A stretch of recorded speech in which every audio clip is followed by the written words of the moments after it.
The Potters. Remember the scene where Harry sees his enormous pile of gold for the very first time? We were all shocked, including him. So, where did all that money come from? It started in the 12th century with Linfred of Stinchcombe, a quiet wizard living in Cotswold Village who brewed medicinal potions and sold them to local muggles. And in case you didn't know, Linfred is the very first Potter on the family tree. The muggles assumed he was a slightly eccentric herbalist with surprisingly effective remedies. His neighbors affectionately nicknamed him the Potterer, and his descendants eventually polished that nickname into a proper surname. Several of Linfred's homemade concoctions became the foundation for staples still sitting in every Hogwarts hospital wing today, including early versions of Skellygrow and Pepper Up Potion. Translation: the entire Potter dynasty is funded by medieval cold and flu remedies that worked way too well. The gold from those early sales got reinvested so well that by the time Linfred died, he was leaving each of his children a small fortune, the seed money for every Potter vault that followed. Then Fleamont Potter showed up, Harry's grandfather, and invented Sleekeasy's hair sleeking potion, the same product Hermione would later use to tame her hair for the 1994 Yule Ball, and watched it grow into a full wizarding beauty empire. He quadrupled the existing family gold in a single lifetime, sold the company at a tidy profit when he retired, and left James a vault that comfortably covered 7 years of Hogwarts, a lifetime supply of Quidditch gear, and the kind of inheritance that lets an orphaned 11-year-old walk into Gringotts and never once flinch at a price tag. The Ollivanders. The Ollivanders have been making wands since 382 BC, which makes the family business older than the Roman invasion of Britain, older than most European countries, and older than Hogwarts itself by roughly 13 centuries. For nearly 2,400 years, if a British witch or wizard needed a wand, they walked into an Ollivander's shop. Other wand makers existed on the continent, but in Britain, the Ollivander name owned the market so completely that competition barely registered. Generations of wizards every Hogwarts first year for centuries all funneled through one dusty shop run by one family. The craftsmanship earned the dominance. Ollivanders specialized in 3 wand cores: unicorn hair, dragon heartstring, and phoenix feather, and turned the wand chooses the wizard philosophy into a brand identity. And here's what the Ollivanders actually did right. They kept the bloodline deliberately small, while the Blacks were producing enough cousins to fill a tapestry the size of a wall. The Ollivanders ran the workshop on a strict 1 heir per generation policy.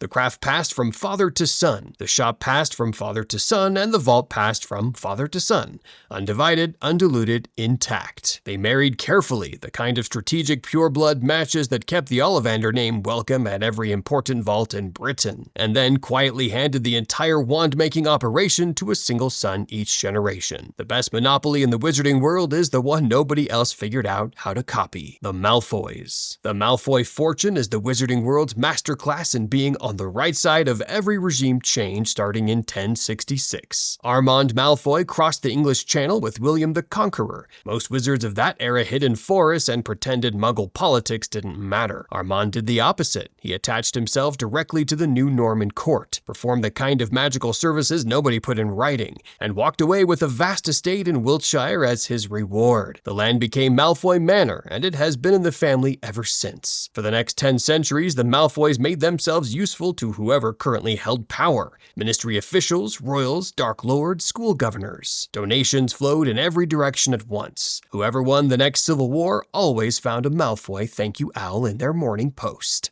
Lucius refined the formula in the modern era. Public face, charitable patron of St. Mungo's school governor at Hogwarts, model citizen of magical Britain, private inventory, cursed objects, dark artifacts, and a cane that hides a wand because even his accessories are flexing. After the First Wizarding War, the Malfoys walked free from Azkaban on the official position that they were all under the Imperius curse. Okay. After the Second Wizarding War, same defense, same result. Vaults intact, manor intact, social standing somehow still intact. Even after backing a noseless tyrant twice, no acid seizures, and no prison time, the Malfoys built the only fortune in Britain that has survived every regime change, every war, and every embarrassing photograph by being too useful to prosecute: the Scamanders. So, Newt was a magizoologist by training, which in the early 20th century was barely a recognized profession. He spent years traveling the world cataloging, studying, and rescuing magical creatures, often at significant personal risk. The result was fantastic beasts and where to find them, published in 1927 and adopted as a required textbook at Hogwarts within years of release.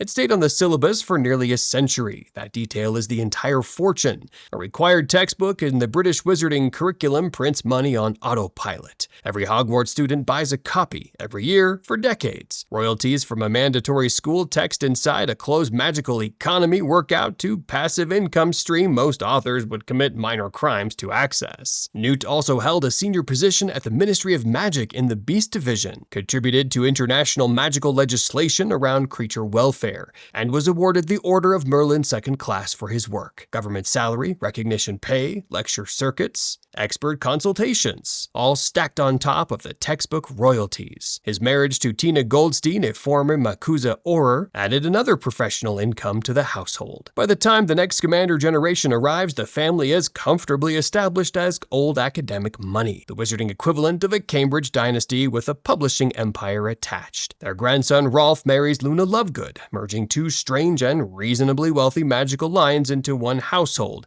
that probably has the weirdest dinner conversations in Britain. The Scamanders are the wealthiest example of study what you love in magical history. The Weasleys. The Weasleys' fortune starts when Harry Potter gives Fred and George the Triwizard Tournament prize money. The twins take the 1,000 straight to Diagon Alley and open Weasley's Wizard Wheezies. Within months, the shop is outselling almost everything around it. Skeeving snack boxes, daydream charms, decoy detonators, extendable ears, Peruvian instant darkness powder, and the Wonder Witch Love Potion line all flying off the shelves at once. Diagon Alley had not seen a business move that fast in decades. The ministry had already commissioned 500 shield hats and cloaks for its staff before the final battle was even over. After the war, the demand only grew. A wizarding world that had spent a year banned from laughing had some catching up to do. Then comes the Battle of Hogwarts, and Fred doesn't walk out of it. Wheezy's nearly closes for good. Ron eventually walks away from his Auror career and steps in as co-owner alongside George, helping rebuild the entire operation into a proper retail empire. A Hogsmeade branch and an expanding product catalog that keeps printing galleons for decades. And if we look closely, the Weasleys have always been rich. The catch? Old money rich doesn't go very far when you're splitting it between 9 people. The borough has been in the family for generations, fully owned, sitting on its own quietly prosperous plot of land near Ottery St. Catchpole. The Weasleys themselves are Sacred 28 aristocracy, same official registry as the Malfoys, the Blacks, and the Lestranges. Molly was born a Pruitt, another ancient pureblood line. After her brothers died, the rest of the Pruitt inheritance came with her into the marriage,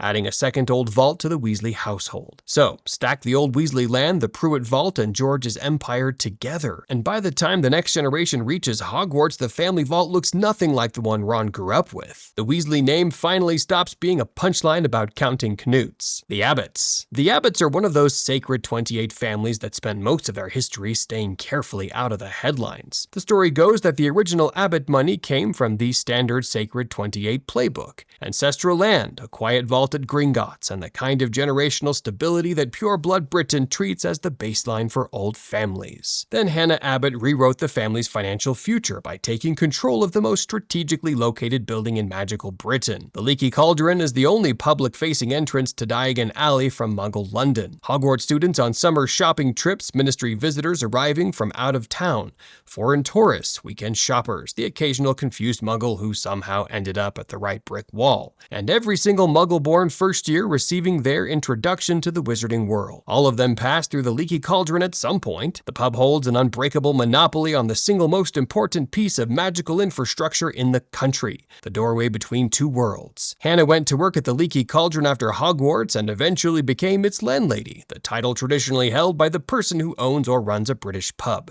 Her marriage to Neville Longbottom, heir to the entire Longbottom estate, which had survived the war with its old pureblood fortune intact, gave the household a second source of stability on top of the pub income. Between Neville's family vault and Hannah's daily takings from the busiest crossing point in magical Britain, the post-war Abbott Longbottom household became one of the quieter financial success stories of the next generation. The Gaunts. The Gaunts are direct descendants of Salazar Slytherin, one of the 4 founders of Hogwarts, and Slytherin's personal estate is the Seed. He left behind land, magical artifacts, and a private library that the family carried forward through every generation. The most famous surviving piece is Slytherin's locket, solid gold set with emeralds shaped into a serpentine S. On the open magical antiques market, an authenticated founder-era rare artifact like that would have been valued at thousands of galleons. The second heirloom was Marvolo Gaunt's ring, a heavy gold band set with a black stone carved with the Peveril coat of arms. The Gaunts wore the ring as proof of pure blood pedigree from two of the oldest names in magical Britain, completely unaware that the black stone set into it was the resurrection stone itself. The land was the quiet engine. For centuries, the Gaunts held property near Little Hangleton, including a substantial estate that produced rental income from the surrounding magical and muggle tenants. Then there's the social capital. Being a verified descendant of Salazar Slytherin in the wizarding world is the closest thing to magical royalty. For most of the family's history, the Gaunt name unlocked invitations, marriage offers, political deference, and quiet financial favors from the other Sacred 28 households, who wanted Slytherin blood somewhere in their family tree.